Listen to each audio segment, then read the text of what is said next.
Salut tout le monde, bienvenue sur Bestseller. Aujourd'hui on se retrouve pour une nouvelle vidéo. On va parler des différentes tailles de bouteilles. Il y en a des beaucoup plus polyvalentes que d'autres. On va en parler ensemble. Allez, ça commence maintenant. Alors pour parler des différentes tailles de bouteilles, la plus standardisée aujourd'hui c'est la 75 centilitres qui correspond à 5 verres pour 2 à 3 personnes. Certains la finissent tout seuls, mais il faut se rappeler que l'abus d'alcool est dangereuse pour la santé, donc toujours boire avec modération. Le vin c'est avant tout du plaisir. Parmi les différentes bouteilles, on va commencer par la plus petite, la Piccolo, celle qu'on retrouve souvent dans les cafétérias qui correspond à un seul verre. Donc celle-ci est quand même vachement pratique, elle offre l'opportunité de pouvoir boire un verre à table et prendre le volant derrière sans avoir de risque d'être en danger. Après cette bouteille-là, on va retrouver la demi-bouteille qui correspond à 37,5, qui est quand même vachement polyvalente. Vous avez 2 à 3 verres suivant le dosage.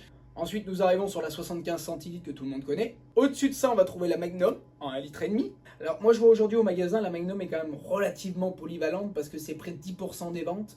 Je suis jamais étonné qu'on me dise, bon, bah, je vais vous prendre 3 Magnum. Puis quand on veut faire un cadeau, on arrive à une grosse soirée, on arrive avec une Magnum. Ça fait toujours plaisir. C'est après la Magnum que ça commence à devenir plus rare. Au-dessus de la Magnum, deux noms possibles, la double Magnum ou la Jéroboam. Après celle-ci, on a la Réoboam qui est en 4,5 litres, qui est très rare. C'est pas une bouteille très courante, on la voit très rarement sur le marché. Ensuite, la Mathusalem en 6 litres. S'en suivra de la Salmanazar en 9 litres. Qui s'en suivra de la Balthazar en 12 litres. Et ensuite, on arrive sur les noms imprononçables. La Nabucodonosor en 15 litres. La Melchior en 18 litres. La Salomon en 20 litres. Et ensuite, pour les contenus invraisemblables, la Melchisedec en 30 litres. Alors celle-là, je n'en ai jamais vu. Elle est extrêmement rare. Autant vous dire que c'est pas le genre de bouteille qu'on arrive à une soirée où il y a 12 personnes. Il faut être au moins 60.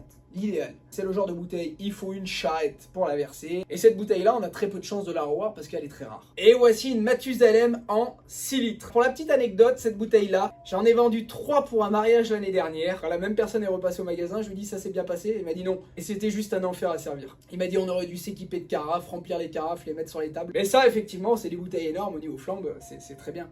Alors maintenant qu'on a détaillé toutes ces bouteilles, est-ce que le vin est meilleur en grand contenu qu'en plus petit? Alors la question est quand même assez complexe. J'ai plutôt tendance à vous dire oui, mais je vais expliquer pourquoi je suis pas tout le temps convaincu. C'est vrai que les petits contenus ont tendance à créer beaucoup d'oxydation sur le vin. On a souvent un vin de moindre qualité. Une fois au restaurant, j'ai pris une demi-bouteille de Saint-Joseph, un vin que j'adore. Et par le plus grand des hasards, la table à côté, avec qui j'avais discuté, a pris la même bouteille sur le même millésime.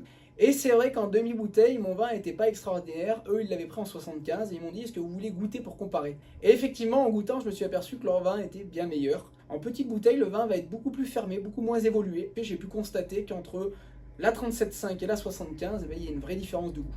Alors maintenant, on va passer à des bouteilles plus standards. C'est vrai qu'en 75, c'est quand même vachement polyvalent. Le vin n'a pas tendance à s'abîmer tant que ça.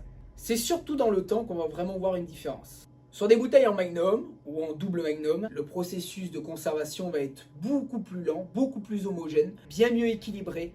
Le vin va avoir beaucoup plus de place pour évoluer, pour se perfectionner. La teneur en oxygène à l'intérieur de la bouteille est moins importante, donc le vin va moins se dégrader. Et en réalité, c'est vrai que le processus de vieillissement dans une grosse bouteille va être bien meilleur. Si vous prenez une 75 par exemple, c'est vrai que son état de conservation de 40 à 50 ans va être beaucoup plus réduit, le bouchon va s'abîmer, l'air va consommer un petit peu le vin, va l'abîmer, va l'oxyder, c'est normal, c'est quelque chose de naturel. Alors j'ai envie de dire que sur des petits vins, qui ne sont pas des vins de garde, qui sont des vins à boire dans les 5 à 10 ans, vont sûrement être meilleurs dans des très grosses quantités, parce que finalement le vin s'abîme beaucoup moins vite. Après sur des vins de garde, sur des grands domaines, vous le prenez en petit, le vin est déjà très bon. Effectivement, à boire dans les 10 ans, est-ce qu'on aura vraiment une vraie différence? Je suis pas sûr. Par contre, prenez par exemple un Mathusalem qu'on va ouvrir dans 80 ou 100 ans, le vin sera quasiment intact. Le vin n'aura pas bougé en fait. Donc à boire immédiatement, je dirais qu'il n'y a pas forcément de différence entre un Mathusalem et une 75. À boire dans le temps, effectivement, vous allez voir une différence énorme. Voilà, tout simplement. Cette courte vidéo est déjà terminée. On se dit à très bientôt pour une nouvelle vidéo. Ciao tout le monde.